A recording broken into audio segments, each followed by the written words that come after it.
Hello friends, welcome to Kavita Medicos Education. So today's disease condition is asthma. So in common language we also call it as asthma or bronchial asthma. Okay, so where actually the asthma is having in our lungs. Okay, so it is a disease condition of our tracheobronchial tree. So where is tracheobronchial tree?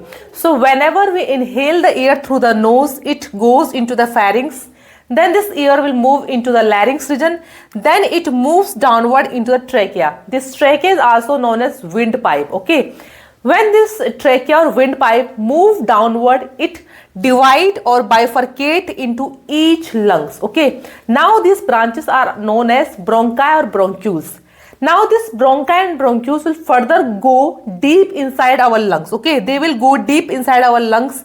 Like in primary bronchi, secondary bronchi, then comes tertiary bronchi, then comes the terminal bronchi. Okay, so after the terminal bronchi, there is a region called as sinus region. Okay, so there are three parts in the sinus region. First is our respiratory bronchi. Next we have alveolar duct, and finally the alveolar sac. Okay, where the actual gases exchange takes place. Okay, this alveolar sac, the grape-like structure is attached. Okay, so where this asthma is having in our lungs. Okay, so asthma is a disease condition of a tracheobronchial tree. Okay, it is a disease condition of our airway.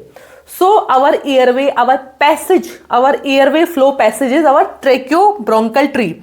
So mainly it is a disease condition of our bronchi and our bronchioles and also our trachea. Okay, so why the person get affected through this asthma condition? Because in asthma people there is a hypersensitivity for the stimuli. Okay, so what is the stimuli? The environmental factors, like if there is a pollen grain, if there is a dust in the environment, if there is a chemical fume in the environment. Some patient go through asthma attack due to the emotional factor also, and by the some drugs also. Okay, so they are allergic to some drugs. So these are some triggering factor for the asthma attack. So let's discuss the definition of asthma. So asthma is a chronic respiratory condition. So it is a long-term or chronic disease condition characterized by. So it is a characteristic feature of asthma is it is characterized by the inflammation. So what will happen? There will be inflammation will happen in the bronchi and the bronchioles.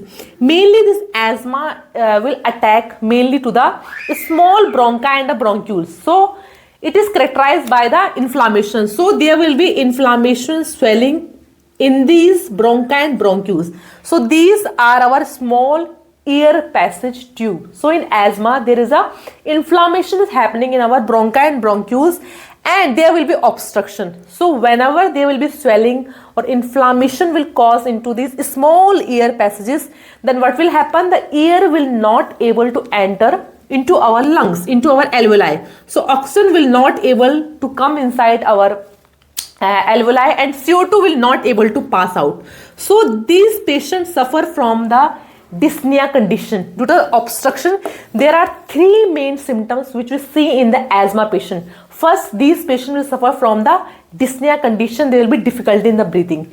Next, there will be wheezing or whistling high pitch sound will come. Okay, they will feel more difficulty when they will exhale the CO2 out. Okay, so there is a difficulty in exhaling. So whenever they will exhale the air out, there will be high wheezing sound. Okay, will come. Next, in these patients you can also see the cough. Okay, so they will cough. So these are the main three symptoms. So there will be obstruction in the airflow. Next we have narrowing of the air passage. Okay, so there will be narrowness, there will be constriction in these air passages. Okay, there will be narrowness in these air passages leading to difficulty in breathing. So they will suffer from the difficulty breathing condition.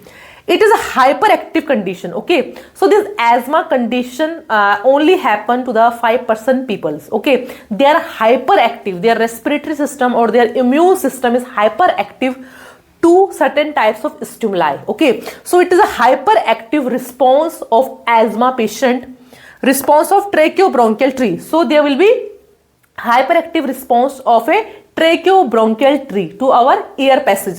So this condition mainly takes place in our trachea and in the small bronchi and bronchioles. So it is a condition of our air passage to a variety of stimuli. So when outside stimuli will trigger, okay, so outside stimuli or outside foreign body will trigger the tracheobronchial tree, then these bronchi and bronchioles will go into the bronchospasm condition, in the bronchoconstriction condition, and patient will suffer from the asthma attack.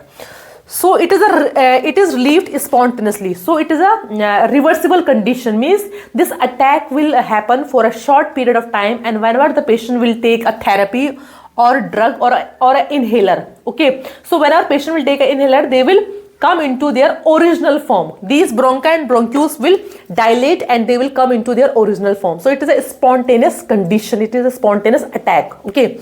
So mainly three problems you will see in asthma, okay. First we have airway inflammation, so there will be swelling, okay, there will be swelling, redness, and inflammation will be seen in the small air passage in the bronchi and bronchioles, okay. This asthma is a reversible disease condition, but it can be worst or it cannot be reversed back if this inflammation will go into a fibrosis, into a scarring form, okay.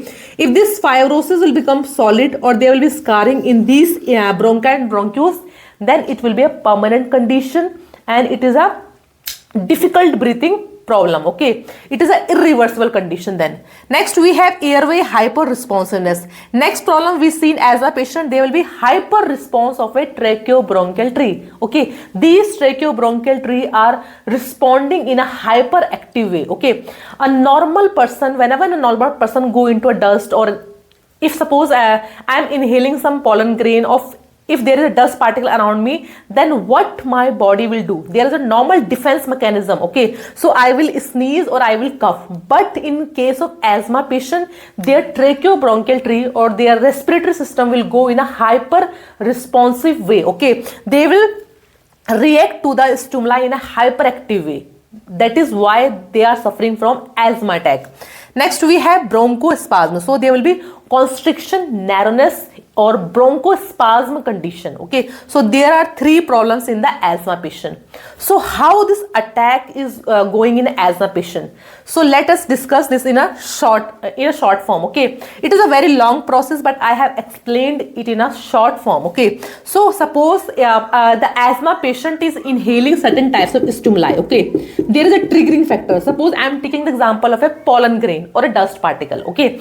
So if asthma patient will inhale some pollen grains or dust particle, then this dust particle will move downward into the trachea, okay. Now in this trachea or windpipe, there are dendritic cells present, okay. These dendritic cells are present in trachea, bronchi, as well as in the bronchioles also.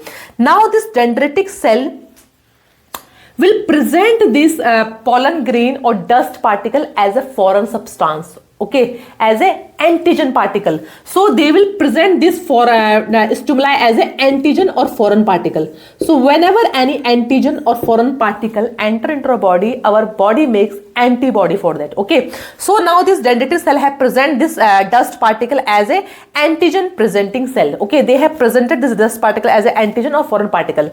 Now they will give response to the CD4 cell, okay, CD4 T cell, okay. So this asthma attack or this asthma condition takes place as a hypersensitivity first reaction, okay. So they will supply this as an antigen to the CD4 cells, okay. Now this CD4 cell will release certain types of chemicals, certain types of cytokines. Like for example, we have interleukins 3, interleukins 4, and interleukins 13, okay. There are certain types of cytokines are released, but mainly 3 we have to read, okay. So these cytokines are released, interleukins 3. This interleukin 3 will again do the production of a neutrophils, and those neutrophils will do the inflammation or irritation in the bronchial tree, okay. And this interleukin 4 will release the antibody that is called as IgE antibody. So this interleukin 4 will release the antibody that is IgE antibody, and this interleukin 13 will do the stimulation in the mucus gland. Okay, so this interleukin 13 will do the stimulation in the mucus gland. Now this mucus gland, which are present in the submucosal layer of our bronchi, this mucosal gland will secrete a lot of mucus. Okay, they will get hyperactive and they will secrete a lot of mucus in the patient, and patient will also suffer from the bulgum or phlegm or coughing condition. Okay, so there will be more constriction in the bronchial tree. Now this interleukin 4 will secrete out the antibody, that is IgA antibody, and this IgA antibody will attach to the mast cell. Okay, so there are various types of mast cell, so they will attach to the mast cell. Now this antibody will attach to the mast cell. Now whenever the antigen particle will come to the antibody, they will attach towards the antibody. Okay, so in first attempt, means when our patient is having an interaction for the first time with dust particle, then in his body these antibodies are formed. And now when again the patient will have interaction or will inhale those dust particle or pollen grains, now this dust particle or pollen grains will be considered as a foreign or antigen particle, and they will have a fight with the antibodies.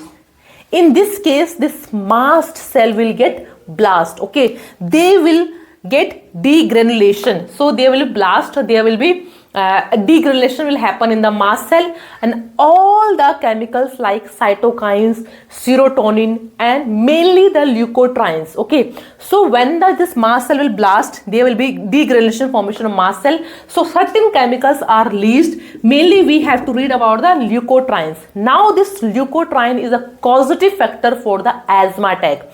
This leukotriene will do a severe or more bronchospasm in this bronchi and in this bronchioles. Okay, so it is mainly for the bronchi and bronchioles constriction, and also the cytokines. So as therefore the patient bronchi and air passage will go into a constriction and into the bronchospasm form. So this was the definition of asthma. So next we have types of asthma. So there are many types of asthma and there are many classifications for the asthma. So here we are discussing some few types of asthma. First we have extrinsic allergic asthma, which is also known as atopic form of asthma. Why it is called extrinsic? Because the allergen factors are present in our environment. Like we have pollen grains or pollen dust, we have pet dander, we have dust mites, we have air pollution or dust particle, some fungus like mold, and certain foods and medication. Mostly children suffer due to the extrinsic form of asthma. Okay, next we have intrinsic asthma, non-allergic asthma, which is also known as non-atopic asthma. Here the allergen factor is not present in environment. Okay, so we have triggering factors which is unrelated to allergens, means there is no certain causative allergen factor. We have stress condition. In this there is no environmental allergen is present, but we have certain types of triggering factor, like we have stress or emotional condition. Next we have exercise. Next we have cold weather and cold air. We have smoke and infectious substance and chemicals. So this type of asthma is mainly seen in the adulthood after 35 years of age, and it is a difficult type of asthma because we does not know which is the causative agent for this type of asthma. Okay, so next we have exercise induced asthma. So as the name is suggesting, means the patient is having asthma flare or asthma attack after the physical activity. Okay, whenever the patient will do exercise more than his body capacity in cold environment and in cold weather, then the patient will have an asthma attack. Okay, so due to the dry air condition also. Exercise induced bronchoconstriction. Due to the exercise, the patient is having a bronchoconstriction and triggered by physical activity. If patient will do more physical workout and more exercise than his body capacity in the dry air in the cold environment, then he will have an asthma attack. Okay, next we have occupational asthma. So it is a workplace asthma. Okay, so this patient is having occupational asthma from the work environment. So exposure to irritants in the workplace, like if the patient is exposing to certain types of chemicals, the laborers who are working in a chemical industry, in a leather industry, in a sand industry, in a brick industry, and in a dust and other allergens. Okay, so these are some workplace factors. Next we have nocturnal asthma. Here the patient is having asthma flare or asthma attack at the night time. Means in the day the patient is in a healthy condition, but whenever patient sleeps at the night time he have an asthma flare, due to which his sleep activity, his sleep routine is disturbed. Okay, symptoms worsens at night. Next we have intermittent asthma. The name is suggesting intermittent. The patient in this condition, the patient asthma is coming and it is going. Means patient will have an asthma attack in a week, once in a week or twice in a week, but after that patient will be in a healthy condition. So this type of asthma comes and goes. It will come and then it will go, and the patient will feel in a healthy condition. So you can feel normal. The patient will feel normal after some days in between asthma flare. Okay, so he will have a quick asthma for a short period, and then patient will feel in a normal or in a healthy condition. So it is a intermittent asthma. Next we have persistent asthma, the patient asthma which is remaining for a long period of time. Here again the persistent asthma is divided into three types of asthma. First we have mild, moderate and severe. Mild means in a week the patient is having 2 asthma attack, or in a month he is having 3 to 4 asthma attack.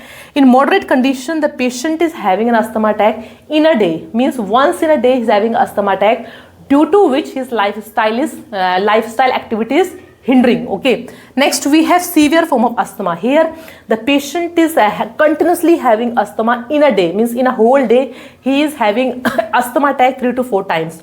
So it is a worse condition.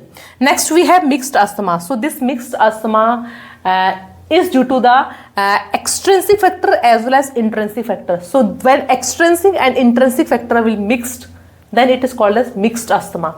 Next we have cough variant asthma. Here the patient is only having a dry cough. Other symptoms of asthma is not seen in the patient.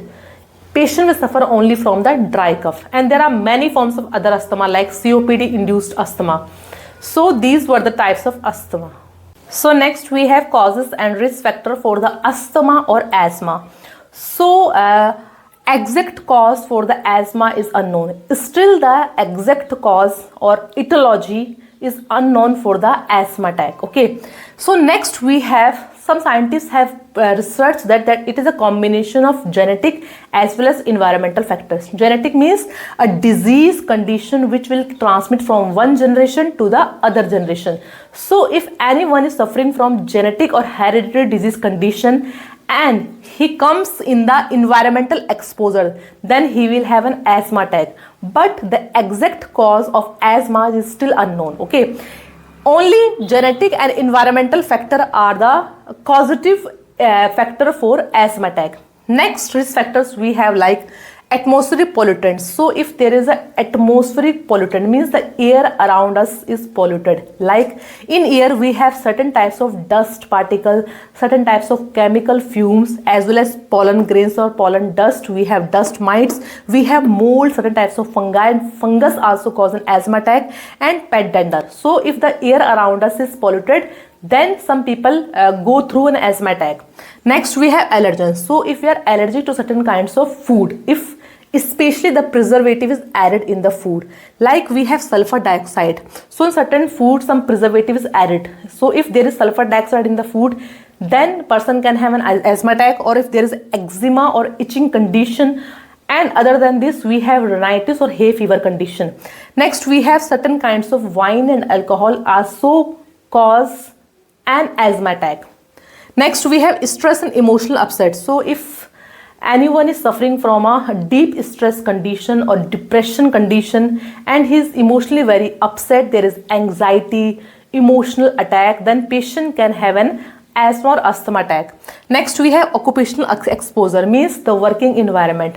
So if the working environment, we are working in certain environments, like if people are going in a workplace, like if there is a brick industry, if there is cement factory or wooden industry, if there is leather and chemical industry, then few people get attack of asthma. Okay, so environmental exposure is also a risk factor. Next we have respiratory infections. So if respiratory infection is seen mainly in children, okay, so the children who suffer mostly through the cold and cough in the childhood, then there are more chances of having an asthma or asthma attack in the future. Next we have low birth weight. So the baby having a low birth weight will not able to develop lungs, okay. So low birth weight babies lungs are not fully developed, so they may have asthma attack in the future, okay. Next we have extreme changes in weather. So if there is extreme cold temperature, okay, if there is dry air around us and there is a cold temperature or cold weather condition, then some people go through asthma attack. Physical activity. If we are doing a lot of physical activity, we are doing a lot of exercise more than our body capacity, then it will trigger the asthma attack. Next we have strong odor and perfume. So strong smell or odor around us, especially of paint, okay, and especially of kerosene and petrol, okay. Next we have certain kinds of perfume will also trigger asthma attack. Next we have menstrual cycle. So in menstrual cycle, some females go through asthma attack. So it is seen in few females or in some females. Next we have smoke, tobacco smoke, obesity. So smoking or secondhand smoke condition, tobacco smoke condition, and alcoholism also create asthma attack. And next, if we have sedentary lifestyle, if someone is very obese, if there is obesity condition, then it will also create the asthma attack. Next we have certain medications. So there are certain kinds of medication through which few people go through asthma attack, like we have beta blockers, aspirin and NSAIDs, that is non-steroidal anti-inflammatory drugs. So next we have pathophysiology of asthma or asthma, okay. So it is a combination of genetic factor as well as environmental factors, okay. So if any person is having a genetic or hereditary history of asthma and he comes in contact with the environmental factors, like in environment we have pollen grains, we have dust particles, we have chemical fumes, and we have a cold weather, okay. So when this person is having a hereditary disease condition of asthma and he comes in the environmental factors, like I am taking the example of pollen grain here, okay. So when this person will inhale a pollen grain from the environment, so what will happen in his body? His dendritic cell, okay, these dendritic cells are present in the pseudo-stratified cells. So we have 4 layers in our bronchi and bronchioles, okay. Before studying dendritic cell, we know that we have 4 layers in our bronchi and bronchioles, okay. So in a layer we have mucosal layer, then we have submucosal layer, and this free space is known as lumen, okay. Then we have adventitious layer, and the last we have serosa layer, okay. So this is our cross-sectional diagram of our bronchi and bronchioles, okay. So in inner layer is known as mucosal layer. In this mucosal layer is made up of pseudostratified columnar epithelial cells. So in this pseudostratified columnar epithelial cells, the dendritic cells are also present, okay. Now whenever a dust particle will enter into the patient body, then what will happen? This dendritic cell will represent this pollen grain as an antigen or as a foreign particle, okay. That's why this dendritic cell is also known as antigen presenting cell. So what it have done, okay. So this dendritic cell have represented this pollen grain or dust particle as an antigen or as a foreign particle to the T helper cell, okay. So it have given information to the CD4 cell or T helper cell. Now this T helper cell will release certain kinds of chemical mediators, okay. So these chemical mediators are also known as cytokines, okay. Now this T helper cell will release chemicals that are known as cytokines, like we have interleukin 4, we have interleukin 5, and we have interleukin 13, okay. Now this interleukin 5 will secrete out or will make eosinophils. This eosinophil will also do a destruction and inflammation into our body. Interleukin 13, okay, this interleukin 13 cytokine or chemical will stimulate the mucus secretion in our body, okay. This interleukin 13 will trigger the mucosal gland which are present in the submucosal layer. Okay, so this interleukin 13 will trigger or stimulate this mucosal gland which are present in the submucosal layer. Okay, it will do the hypertrophy, means it will increase their size, and it will do the hyperplasia also, means it will increase their number also. Okay, so due to this interleukin 13, our mucus secretion will be increased. Okay, there will be more production of mucus. Why? Because this mucosal glands are increasing in their size, that is known as hypertrophy of a cell, means increase in their size.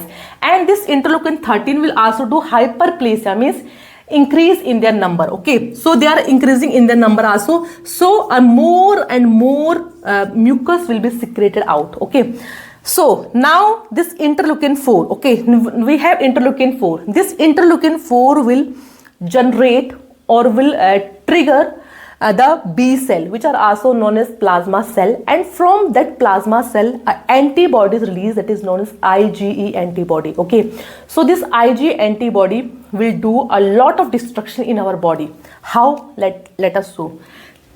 So by the interleukin 4, this interleukin 4 have triggered our plasma cell and our B cell, which will generate a antibody that is known as IgE antibody. Okay, now this IgE antibody will get attached to the mast cell which are present in our bronchi as well as in our bronchioles. Okay, now what is happening, this IgE antibody will attach itself to the mast cell. So there are many mast cells present in our respiratory tract. Okay, now our antibody have formed in our body.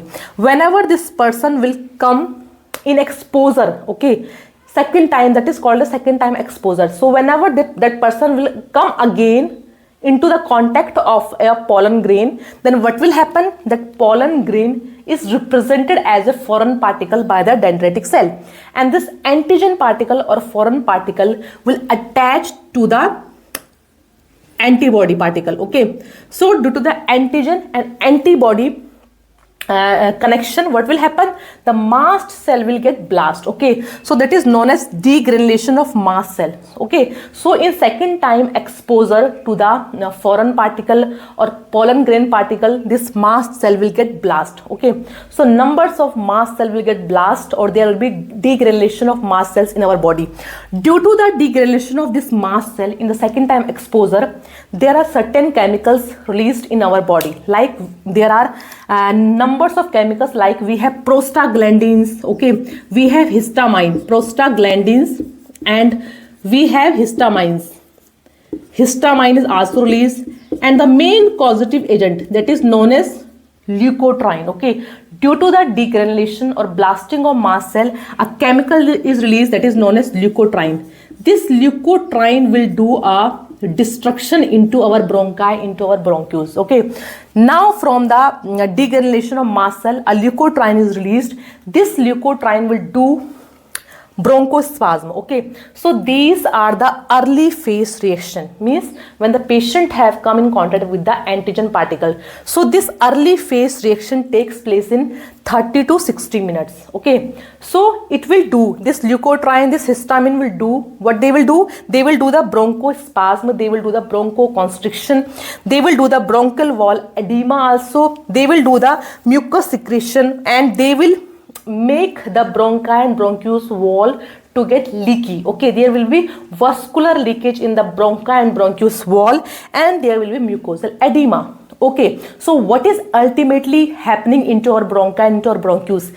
There is a lot of mucus production is there now. There is a bronchospasm, there is bronchoconstriction now, and there is a vascular leakage also. Okay, due to which other WBCs or other immune cell will also release into our bronchi and bronchioles, and they will do a more and more inflammation into our bronchi and bronchioles, and this ultimately leads to a condition that is known as asthma. Okay, now here what eosinophil is doing, okay, this eosinophil will also release some kind of granules or mediators, some kind of granules, okay, some kind of chemicals, but this process will take in peak after 5 to 6 hours when the patient is not in contact with the antigen or foreign particle.